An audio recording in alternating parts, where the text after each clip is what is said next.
தோல்வி பயத்தால் பல்வேறு அராஜக செயல்களில் தொடர்ந்து ஈடுபட்டு வரும் திமுகவினர் சென்னை சேப்பாக்கம் திருவல்லிக்கேணி தொகுதியில் வாக்காளர்களுக்கு பணம் வழங்கிய போது கையும் களவுமாக பிடிபட்டனர். ஒருவர் கைது செய்யப்பட்டார்.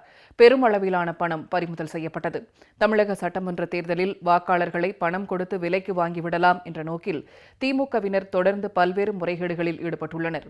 அஇஅதிமுக வேட்பாளர்கள் மற்றும் நிர்வாகிகள் மீது கொலைவெறி தாக்குதல் நடத்துவது போன்ற அராஜக செயல்களிலும் ஈடுபட்டு வருகிறார்கள். இந்நிலையில் சென்னை சேப்பாக்கம் திருவல்லிக்கேணி சட்டமன்ற தொகுதிக்குட்பட்ட ஐஸ் ஹவுஸ் பகுதியில் வாக்காளர்களுக்கு திமுக சின்னம் பொறித்த கவர்களில் வைத்து பணம் வழங்குவதாக அஇஅதிமுக வேட்பாளர் திருமதி நூர்ஜஹானுக்கு தகவல் கிடைத்தது. இதன் பேரில் அவர் அங்கு விரைந்து சென்று வாக்காளர்களுக்கு பணம் வழங்கிய திமுகவினரை கையும் களவுமாக பிடித்து காவல்துறையினரிடம் ஒப்படைத்தார்.